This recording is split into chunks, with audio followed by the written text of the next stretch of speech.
Praise the lord. అందరికి వందనాలు. మన ప్రాతకాల ప్రార్థన ప్రారంభించుకుందాం. పిల్లరా, ప్రార్థన చేసుకుందాం.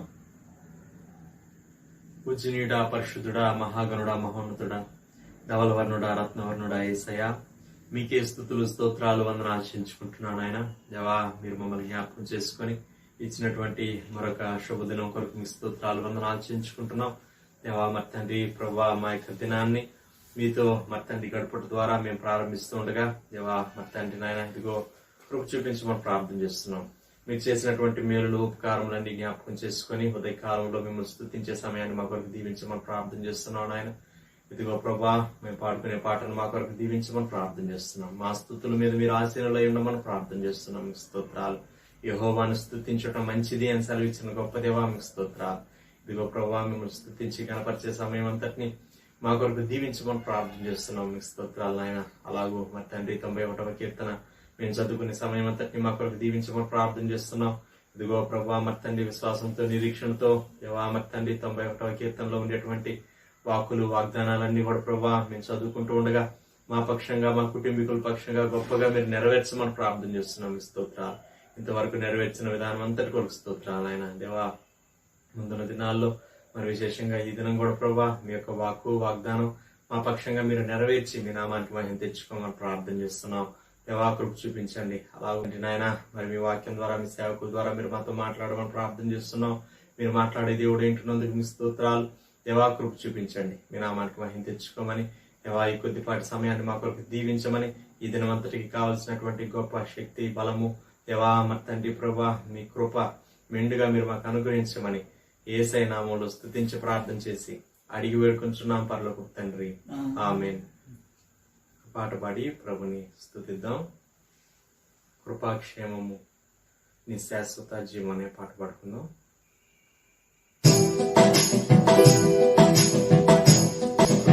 కృపాక్షేమము నీ శాశ్వత జీవము నా జీవిత కాలమంతయు నీవు దయచేయువాడవు. కృపాక్షేమము నీ శాశ్వత జీవము నా జీవిత కాలమంతయు నీవు దయచేయువాడవు.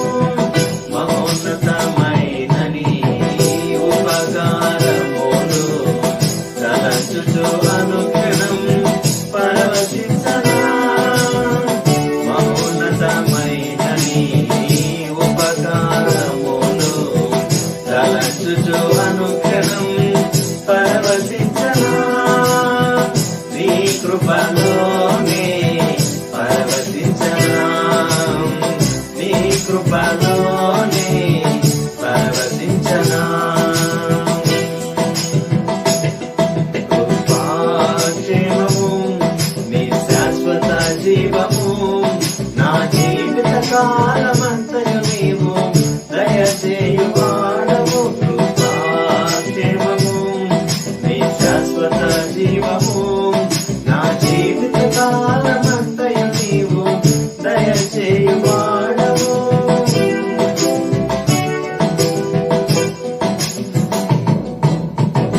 నా ప్రతి ప్రార్థనకు నీవిచ్చిన ఈవులే లెక్కకు మించిన దీవెనలైనాయి. నా ప్రతి ప్రార్థనకు నీవిచ్చిన ఈవులే లెక్కకు మించిన దీవెనలైనాయి. అడుగులు తడబడగా నడిపినది నీ దివ్య వాక్యమే. కడలిని మించిన విశ్వాసమునిచ్చి విజయము చేకూర్చెను. అడుగులు తడబడక నడిపినది నీ దివ్య వాక్యమే. కడలిని మించిన విశ్వాసమునిచ్చి విజయము చేకూర్చెను. నీ వాక్యమే మకరందమై బలపరచెను నన్ను.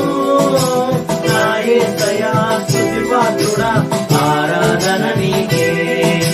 నీ వాక్యమే మకరందమై బలపరచెను నన్ను.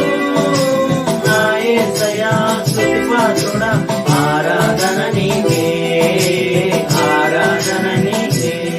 కృపాక్షేమము నీ శాశ్వత జీవము నా జీవిత కాలమంతయు నీవు దయచేయువాడవు. కృపాక్షేమము నీ శాశ్వత జీవము నా జీవిత కాలమంతయు నీవు దయచేయువాడవు.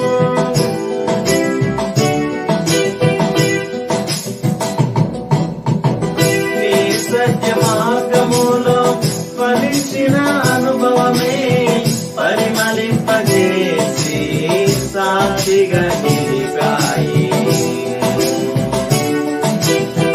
నీ సత్య మార్గములో ఫలించిన అనుభవమే పరిమళింపజేసి సాక్షిగా నిలిపాయి. కలత చెందక నిలిపినది నీ దివ్య దర్శనమే. గమ్యము చేరే శక్తితో నన్ను నింపి నూతన కృపనిచ్చెను. కలత చెందక నిలిపినది నీ దివ్య దర్శనమే.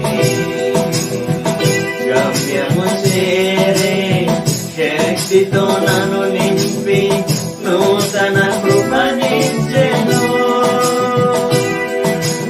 ఆరాధ్యుడా అభిషేక్తుడా ఆరాధన నీకే, నా యేసయ్యా స్తుతిపాత్రుడా ఆరాధన నీకే. ఆరాధ్యుడా అభిషేక్తుడా ఆరాధన నీకే, నా యేసయ్యా స్తుతిపాత్రుడా ఆరాధన నీకే, ఆరాధన నీకే. కృపాక్షేమము నీ శాశ్వత జీవము నా జీవిత కాలమంతయు నీవు దయచేయువాడవు. కృపాక్షేమము నీ శాశ్వత జీవము నా జీవిత కాలమంతయు నీవు దయచేయువాడవు. మహోన్నతమైన నీ ఉపకారములు తలంచుచు అనుక్షణం పరవశించనా. మహోన్నతమైన నీ ఉపకారములు తలంచుచు అనుక్షణం పరవశించనా. నీ కృపలోనే పరవశించనా, నీ కృపలోనే పరవశించనా.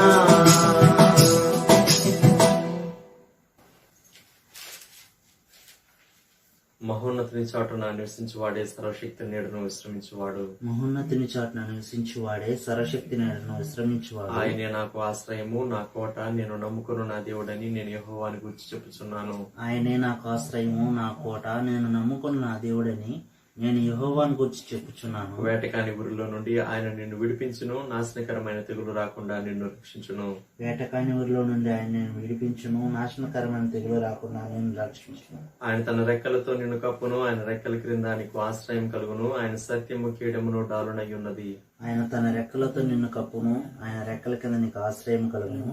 ఆయన సత్యము కేడము డాలునై ఉన్నది. రాత్రి వేళ కలుగు భయమునకైనను పగటి వేళ ఎవరు బాణమునకైనను, రాత్రి వేళ కలుగు భయమునకైనను పగటి వేళ ఎగురు బాణమునకైనను, చీకటిలో సంచరించే తెగులునకైనను మధ్యాహ్నమందు పాడు చేయు రోగమునకైనను నీవు భయపడుకుందువు. చీకటిలో సంచరించి తెగులుకైనను మధ్యాహ్నం మందు పాడు చేయి రోగమునకైనను నీవు భయపడకుందు. నీ ప్రక్కన 1000 మంది పడినను, నీ కుడి పక్కన 10,000 మంది కూలినను అపాయం నీ ఎద్దుకు రాదు. నీ ప్రక్కన 1000 మంది పడినను, నీ కుడి ప్రక్కన 10,000 మంది కూలినను అపాయం నీ అదుకు రాదు. నీవు కన్నులారా చూచుచుండగా భక్తిహీనులకు ప్రతిఫలం కలుగును. నీవు కన్నులారా చూచుచుండగా భక్తిహీనులకు ప్రతిఫలం కలుగు. యెహోవా నీవే నా ఆశ్రయము అని నీవు మహోన్నతుడైన దేవుని నీకు నివాసస్థలముగా చేసుకుని ఉన్నావు.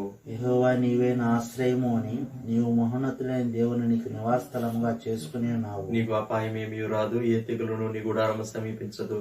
నీకు అపాయం ఏమీ రాదు, ఏ తెగులును నీ గుడారమును సమీపించదు. నీ మార్గములన్నిటిలో నిన్ను కాపాడుటకు ఆయన నిన్ను గూర్చి తన దూతలకు ఆజ్ఞాపించును. ఆజ్ఞాపించును. నీ మార్గములన్నిటిలో నిన్ను కాపాడుటకు ఆయన నిన్ను గూర్చి తమ దూతలకు నీ ఆజ్ఞాపించు. పాదములకు రాయి తగలకుండా వారు నిన్ను తమ చేతుల మీద ఎత్తి పట్టుకుందరు. నీ పాదములకు రాయి తగలకుండా వారిని తమ చేతుల మీద ఎత్తి పట్టుకుందురు. నీవు సింహములను నాగుపాములను త్రొక్కెదవు, కొదమ సింహములను భుజంగములను అనగద్రొక్కెదవు. నీవు సింహములను నాగపామును త్రొక్కెదవు, కొదమ సింహమును భుజంగమును అనగద్రొక్కెదవు. అతడు నన్ను ప్రేమించున్నాడు గనుక నేను అతన్ని తప్పించదను, అతడు నా నామం ఎరిగిన వాడు గనుక నేను అతన్ని గణపరచదను. అతడు నన్ను ప్రేమించుచున్నాడు గనుక నేను అతను తప్పించదును, అతడు నా నామం ఎరిగిన వాడు గనుక నేను అతను గణపరచదును. అతడు నాకు మొరపెట్టగా నేను అతనికి ఉత్తరం ఇచ్చదను, శ్రమలో నేను అతనికి తోడై ఉండేదను, అతను విడిపించి అతనికి గొప్ప చేసేదను. అతడు నాకు మొర్ర పెట్టగా నేను అతనికి ఉత్తరం ఇచ్చేదను, శ్రమలో నేను అతనికి తోడై ఉండేదను, అతని విడిపించి అతని గొప్ప చేసేదను. దీర్ఘాయు చేత అతనిని తృప్తిపరచదను, నా రక్షణ అతనికి చూపించదను. దీర్ఘాయువు చేత అతని తృప్తిపరచెదను, నా రక్షణ అతనికి చూపించెదను.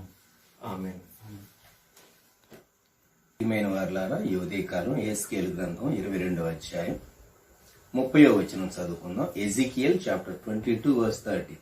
నేను దేశమును పాడు చేయకుండానట్లు ప్రాకారమును దిట్టపరచుటకును బద్దలైన సందుల్లో నిల్చుటకును తగినవాడెవడని నేను ఎంత విచారించినో ఒకడైనను కనబడలేదు. ప్రార్థన. ప్రేమగల ప్రభా, ఈ ధ్యానం మా కొరకు దీవించి వీలు చేసే మీ బిడ్డలను ఆశీర్వదించమని, మీరు మాతో మాట్లాడి మహిమను పొందుము, మీ సందేశముతో మమ్మలను దర్శించమని, ప్రోత్సాహపరచమని యేసుక్రీస్తు ప్రభువారి నామములో ప్రార్థిస్తున్నాం తండ్రి.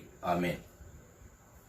ప్రియమైన వారలారా, ఈ ఉదయకాలం యెహెజ్కేలు ప్రవక్త ద్వారా దేవుడు సెలవిచ్చినటువంటి మాట మనం జ్ఞాపకం చేసుకుంటున్నాం. యెహెజ్కేలు గ్రంథంలో మొట్టమొదటి అధ్యాయం 1వ వచనంలో 30వ సంవత్సరము 4వ నెల 5వ దినమున నేను కెబారు నదీ ప్రదేశమున చెరలోని వారి మధ్య కాపురముంటిని. ఆ కాలమున ఆకాశం తెరవబడగా దేవుని గుర్చిన దర్శనములు నాకు కలిగాను. యెహెజ్కేలు చెరకాలకు ప్రవక్త. ప్రజల మధ్య తానున్నాడు. దేవుడు తన వాక్కును అందించి నా ప్రజలకు చెప్పు అని అన్నాడు. ముఖ్యంగా దేవుని ప్రజలైనటువంటి మనం, దేవుడు తన ప్రజల మీదికి శ్రమ రానిచ్చాడు. లోకం మీదికి వచ్చిన శ్రమలో లోకస్తులు ఉన్నారు, దేవుని విశ్వసించినటువంటి ప్రభు అయిన యేసుక్రీస్తును విశ్వసించినటువంటి వారు ఉన్నారు. ఇది మనం గమనించవలసినటువంటి విషయం. ఇక్కడ దేవుడు అంటూ ఉన్నాడు, నేను దేశమును పాడు చేయకుండానట్లు. దేవుడు ఎలవ చేసినటువంటి పరిస్థితి,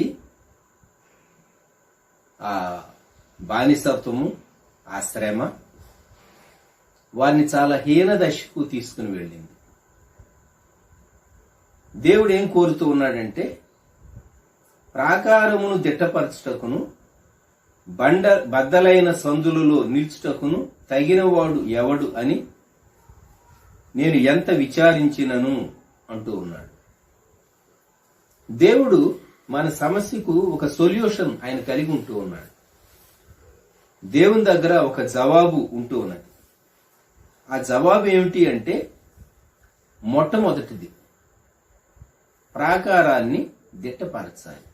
ప్రాకారము అంటే పూర్వకాలం పట్టణాలకు కోటలు ఉండేటటువంటి, ఆ కోటలు ఎంత పటిష్టంగా ఉంటే ఆ కోట యొక్క ముఖద్వారం చాలా బలమైనదిగా ఉండేది.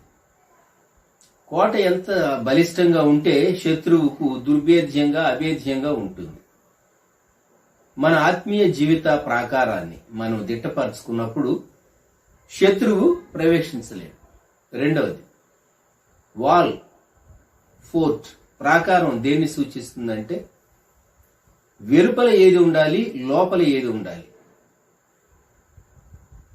పూర్వకాలం ఈ పట్టణపు గవిని గేట్ వేసే టైంకు ఎవరు లోపలికి రావాలో వారినే లోపలికి రానిచ్చేవారు, గేట్ క్లోజ్ చేసేవాళ్ళు. ఇక రాత్రిపూట గేట్ ఓపెన్ చేయరు, మళ్ళా ప్రాతకాలంలోనే ఉదయకాలంలోనే గేట్ ఓపెన్ చేసేవారు. పట్టణపు ప్రాకారపు గవిని వేయబడు వేళ అనేటటువంటి పదజాలం మనము పాత నిబంధనలో చూస్తాం. ప్రాకారం అనేది ఆధ్యాత్మిక జీవితానికి చాలా అవసరమై ఉంటుంది. విశ్వాసిలోనికి లేక దేవుని బిడ్డల కుటుంబంలోనికి ఏది రాకూడదో ప్రాకారము దానిని ఆపు చేస్తుంది. శత్రువు యొక్క దాడిని ఆపు చేస్తుంది. లోకం మన మీద దాడి చేసేటటువంటి పరిస్థితిని బలమైనటువంటి ప్రాకారం, ఎన్ని రోజులైనా ప్రాకారం వెలుపటు ఉండి ముట్టడి వేయవలసిందే గాని అంత తేలిగ్గా బలమైనటువంటి ప్రాకారము కలిగినటువంటి పట్టణాన్ని స్వాధీనపరచుకోవటం ఎవరికైనా కష్టమే. పాత నిబంధన కాలంలో కొన్ని మాసాల పాటు కూడా శత్రు రాజులు పట్టణ ప్రాకారము వెలుపల క్యాంప్ వేసినటువంటి వృత్తాంతాలు మనము రాజులు లేక దినవృత్తాంతాలు గ్రంథాల్లో చదవచ్చు. ప్రాకారాన్ని దిట్టపరిచేటటువంటి వాళ్ళు కావాలి. 22వ అధ్యాయంలోనే 28వ వచనంలో జనులు కట్టిన మట్టి గోడకు గచ్చుపోత పూసేవారు కొందరున్నారట. మట్టి గోడకు గచ్చుపోత పూస్తే చూచేవారికి అది గచ్చుపోతలాగే కనబడుతుంది గాని మట్టి గోడకు సిమెంట్ పూసేమనుకోండి, సిమెంట్ గోడని భ్రమపడతారు. కానీ అది ఎక్కువ కాలం నిలవదు, దానికి స్ట్రెంగ్త్ ఉండదు కదా.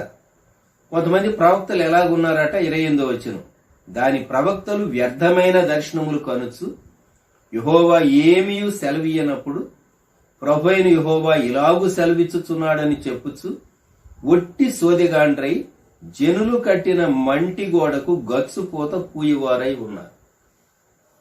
దేవుడు చెప్పనటువంటివి, దేవుడు చూపించనివి, దేవుడు ప్రేరేపణనివ్వనివి సొంత ప్రేరేపణను బట్టి కొందరు సృష్టిస్తూ ఉంటారు.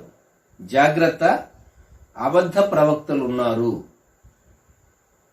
మోసకరమైనటువంటి దర్శనాలను గూర్చి మాట్లాడేవారు ఉన్నారు. అటువంటి వారి ట్రాప్ లో మనం పడకూడదు. గుర్తుపెట్టుకోండి. మోసకరమైనటువంటి దర్శనాలు చెప్పి మనుషులను భ్రమపరిచేటటువంటి వారు ఉన్నారు. వారు దేవుని ఆత్మచేత నడిపింపబడేవారు కాదు, భ్రమపరిచే ఆత్మచేత నడిపింపబడేవారు. ఇక్కడ మట్టి గోడకు గచ్చుపోత పూస్తూ దేవునికి ఇష్టమైనటువంటి జీవితం లేదు, ప్రజలలో లేదు, నడిపించేవారిలో లేదు. అందుకే దేవుడు వెదుగుతూ ఉన్నాడు. ఎవరైనా నా చిత్తాన్ని నెరవేర్చేవారు, ప్రాకారాన్ని దిట్టపరిచేటటువంటి వారు ఉన్నారా? ఈ దినాల్లో మనం దేవుని స్తుతించడానికి ఎక్కువ సమయాన్ని కేటాయించుకుంటూ ఉన్నాం. వాడు దావీదు 8వ కీర్తనలో చెప్పిన రీతిగా మనము ప్రాకారాన్ని దిట్టపరచాలి అనేటటువంటి ఆ కాన్సెప్ట్ మనం తీసుకుని కీర్తన గ్రంథం 8వ కీర్తనలో దావీదు భక్తుడు అన్నాడు, యెహోవా మా ప్రభువా, ఆకాశములలో నీ మహిమను కనుపరచువాడా, భూమి అంతటా నీ నామము ఎంత ప్రభావము గలది. శత్రువులను పగ తీర్చుకొని వారిని మాన్పివేటుకై నీ విరోధులను బట్టి బాలుర యొక్కయు చంటి పిల్లల యొక్కయు స్తుతుల మూలమున నీవు ఒక దుర్గమును స్థాపించి ఉన్నావు. ఇది కోట, ప్రాకారం, స్తుతి దుర్గము. స్తుతి దుర్గము ఎందుకు? శత్రువు యొక్క దాడిని ఆపివేయటానికి. కనుక దేవుడు స్తుతి దుర్గం మనకు అనుగ్రహించాడు. ప్రాకారాన్ని దిట్టపరచటం అంటే ప్రభు సన్నిధానంలో చాలినంతగా మనము దేవుని స్తుతిస్తూ మనము ఆయనను ఆరాధించాలి. దేవుడు చేసిన మేళ్లను బట్టి దేవునికి మనపూర్వకమైనటువంటి స్తుతి మనం చెల్లించాలి. యెహెజ్కేలు గ్రంథం 22:30వ వచనంలో 2వ మాట, బద్దలైన సందులలో నిల్చుటకు తగినవాడు. బద్దలైనటువంటి సందులు, బండ సందులు. దేవునికి విజ్ఞాపనకర్తలు కావాలి. ఆ వ్యక్తివి నీవే అవుతావా? నీవు తీర్మానం చేసుకుంటావా? 3 వ్యక్తులను నేను మీకు జ్ఞాపకం చేయగోరుతూ ఉన్నాను. నిర్గమకాండం 32వ అధ్యాయంలో మోషే యెహోషువలు కొండ దిగి వారు వచ్చేటటువంటి ఆ సమయాల్లో నిర్గమకాండం 32వ అధ్యాయం దేవుడు మోషేతో కొండ మీదే చెప్పాడు, నీవు దిగి వెళ్ళు. 32:7 నిర్గమ. ఈ ప్రజలు చెడిపోయారు. దేవుడు అన్నాడు, ఐగుప్తు దేశం నుండి నీవు రప్పించిన నీ ప్రజలు అన్నాడు. అప్పుడు మోషే ఏమంటూ ఉన్నాడంటే, వాళ్ళు నా ప్రజలు కాదు ప్రభువా, నీ ప్రజలు అన్నాడు. 11వ వచనం, యెహోవా నీవు నీ మహాశక్తి వలన బాహుబలం వలన ఐగుప్తు దేశంలో నుండి రప్పించిన నీ ప్రజల మీద నీ కోపం మండనేరు. వాళ్ళు నా ప్రజలు కాదయ్యా, నీ ప్రజలే అన్నాడు. నీ జనాంగం అన్నాడు. అడ్డుపడ్డాడు. దేవుడు ఏమన్నాడు? 10వ వచనం, నీవు ఊరకుండుము, నా కోపం వారి మీద మండును, నేను వారిని కాల్చివేసి నిన్ను గొప్ప జనముగా చేసేదనని మోషేతో చెప్పగా, బహుశా మనమైతే ఆ ప్లేస్ లో ఉంటే ఆమె అని ఉండేవాళ్ళు మేము. దేవ అట్లానే చేసేదేవ, తొందరగా చేసేదేవ అనేవాళ్ళు మేము. కానీ అది దేవుని మనసు కాదు, అది సరైనటువంటి విశ్వాసి మనసు కాదు. దేవుని బిడ్డల మనసు అలాగుండకూడదు. కాబట్టి మోషే అడ్డుపడ్డాడు. మోషే అడ్డుపడి బ్రతిమలాడాడు. 12వ వచనంలో, నీ కోపాగ్ని నుండి మళ్ళుకొని నీవు ఈ ప్రజలకు ఈ కీడు చేయక అని దేవుని బ్రతిమలాడుతూ ఉన్నాడు. ఎందుకంటే 12వ వచనం మొదటి భాగం, ఆయన కొండల్లో వారిని చంపునట్లును భూమి మీద నుండి వారిని నశింప చేయనట్లును కీడు కొరకే వారిని తీసుకుని పోయినని ఐగుప్తీయులు ఎలా చెప్పుకొని వాళ్ళను చక్కని రీజనింగ్ దేవుని ముందుకు తెచ్చాడు. సరే దేవా, నువ్వు నాశనం చేస్తావు. ఐగుప్తీయులు ఏమంటారు? లోకస్తులు ఏమంటారు? ఏ దేశంలో వీరు బానిసలుగా ఉన్నారో ఆ దేశంలో నుండి బయటకు వచ్చినటువంటి వీరిని మా దగ్గరుంటే వాళ్ళు బానిసలుగానైనా బ్రతికుండేవాళ్ళు, వాళ్ళకి వేళకు తిండి పెట్టి వాళ్ళ చేత మేము బాండెడ్ లేబర్ మేము చేయించుకునేవాళ్ళం, మా పట్టణాలు కట్టించుకునేవాళ్ళు, దాసులుగా దాసీలుగా మాకు జీవితకాల పర్యంతం వాళ్ళు మాకు బానిసత్వం చేసేటటువంటి వారు. ఇప్పుడు చూడండి, వీళ్ళ దేవుడు వారిని విడిపించాను అని చెప్పినటువంటి దేవుడు వాళ్ళని నాశనం చేశాడు అంటారు. దేవా, దయచేసి నీవు వారిని నాశనం చేయకూడదు అని అడ్డుపడ్డాడు. అందుకే కీర్తనకారుడు 106వ కీర్తన 23వ వచనం, అప్పుడు ఆయన నేను వారిని నశింప చేసేదనను, అయితే ఆయన వారిని నశింప చేయకుండానట్లు ఆయన కోపము చల్లార్చుటకై ఆయన ఏర్పరచుకునే మోషే ఆయన సన్నిధిని నిలిచి అడ్డుపడెను. గమనించండి, దేవునికి బండ సందుల్లో నిలిచి దేవునికి విజ్ఞాపన చేసేటటువంటి వారు కావాలి. మనము ఆదికాండం 18వ అధ్యాయంలో భక్తుడు అబ్రహామును జ్ఞాపకం చేసుకుందాం.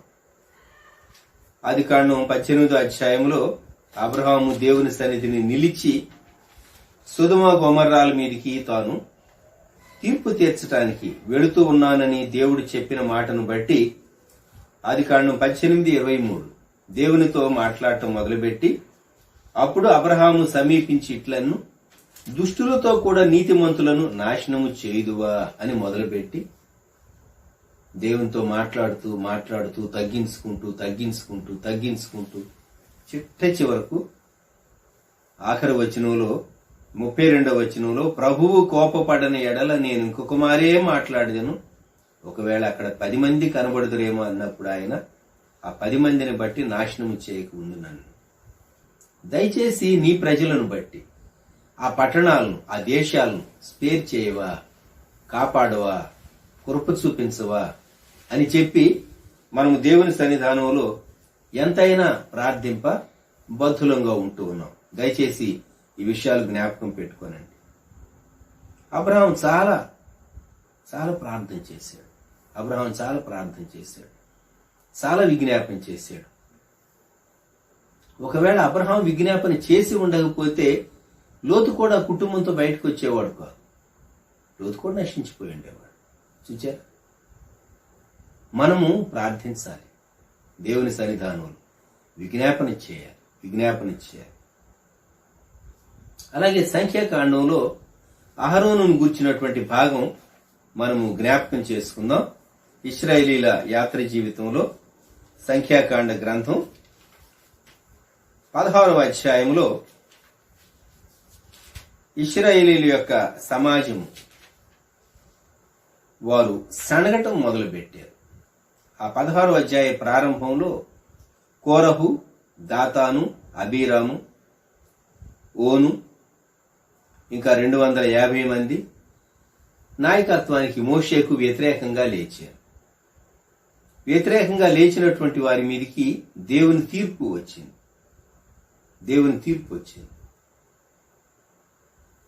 అందువలన సంఖ్యాకాండం 16వ అధ్యాయం 41వ వచనంలో, మరునాడు ఇశ్రాయేలీల సర్వసమాజము మోషే అహరోనులకు విరోధముగా సణుగుచు, మీరు యెహోవా ప్రజలను చంపితిరని చెప్పి. చంపింది ఎవరు? దేవుడే కదా. వారు దేవుని ప్రజలే. మరి దేవుడు ఎందుకు చంపాడు? వీరి మీద ఎందుకు సణగాలి? సమాజము మోషే అహరోనులకు విరోధముగా కూడెను. వారు ప్రత్యక్షపు గుడారం వైపు తిరిగి చూడగా ఆ మేఘము దాని కమ్మెను, యెహోవా మహిమయు కనబడెను. 43వ వచనం, మోషే అహరోనులు ప్రత్యక్షపు గుడారం ఎదుటికి రాగా యెహోవా, మీరు ఈ సమాజము మధ్య నుండి తొలగిపోడి, క్షణములో నేను వారిని నశింపచేయుదునని మోషేకు సెలవీయగా వారు సాగిలపడి. క్షణంలో దేవుడు ఎలా నాశనం చేస్తాడు? చేయగలడు ఆయన. ఒక క్షణం చాలు ఆయన. ఇది అతిశయోక్తిగా చెప్పిన మాట కానే కాదు. Just a second. దేవుడు అంత తక్కువ కాలంలో, 1 నిమిష కాలంలో దేవుడు లక్షల మంది ప్రజలను ఆయన మరణానికి అప్పగించగలడు సుమా. దేవునికి ఎంత కోపం వచ్చి ఉంటుంది? మనిషి అనుకుంటాడు నేను చెప్పినట్టు దేవుడు చేయాలనుకుంటాడు. దేవుడు చేసిన మట్టి మనుషులం మనం.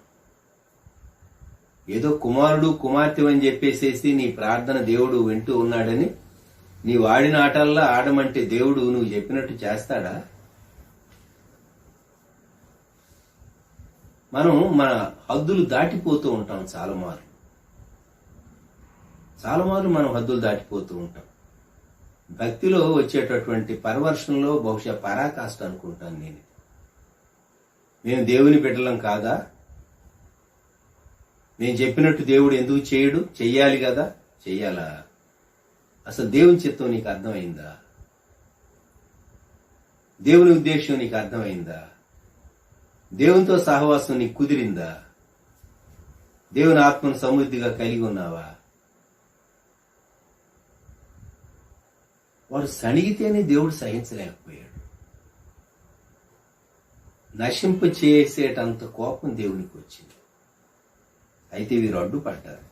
చూడండి 46వ వచనం, అప్పుడు మోషే, నీవు ధూపార్తిని తీసుకుని బలిపీఠపు నిప్పులతో నింపి ధూపము వేసి వేగముగా సమాజమునొద్దకు వెళ్లి వారి నిమిత్తం ప్రాయశ్చిత్తము చేయు. కోపము యెహోవా సన్నిధి నుండి బయలుదేరెను, తెగులు మొదలు పెట్టెనని అహరోనుతో చెప్పగా. మోషే కనపడుతుంది. వైరస్, పెస్టిలెన్స్ ప్రారంభం అయిపోయింది. ఓ ప్రక్క మనుషులు చస్తూ ఉన్నారు. అయితే అది స్లోగా జరుగుతున్నది ప్రాసెస్. ఒక్కొక్కరు ఒరిగిపోతూ ఉన్నారు, చనిపోతూ ఉన్నారు. వెంటనే ప్రాణం పోతూ ఉన్నది. విత్ ఇన్ మినిట్స్ మోషేకి అర్థమైపోయింది. 47వ వచనం, మోషే చెప్పినట్లు అహరోను వాటిని తీసుకొని సమాజపు మధ్యకు పరుగెత్తిపోయినప్పుడు తెగులు జనులలో మొదలు పెట్టి ఉండెను. కాగా అతడు ధూపం వేసి ఆ జనుల నిమిత్తము ప్రాయశ్చిత్తము చేసెను. దేవునికి ధూపం వేయటం సువర్ణ ధూపార్తి, గోల్డెన్ ఆల్టర్ ఆఫ్ ఇన్సెన్స్ మనం ప్రత్యక్ష గుడారంలో జ్ఞాపకం చేసుకుంటాం. దేవునికి ఇంపైనటువంటిది సువాసన.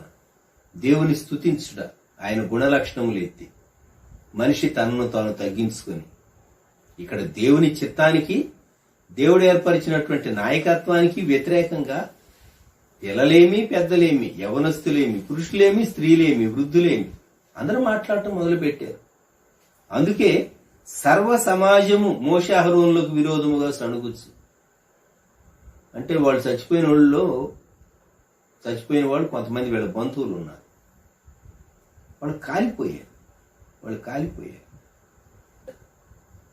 అది దేవుని తీర్పు అని వీళ్ళకి అర్థమైనప్పుడు వీళ్ళు జాగ్రత్త పడవద్దా? మమ్మల్ని ఏం చేస్తాడులే దేవుడు అనుకున్నారు.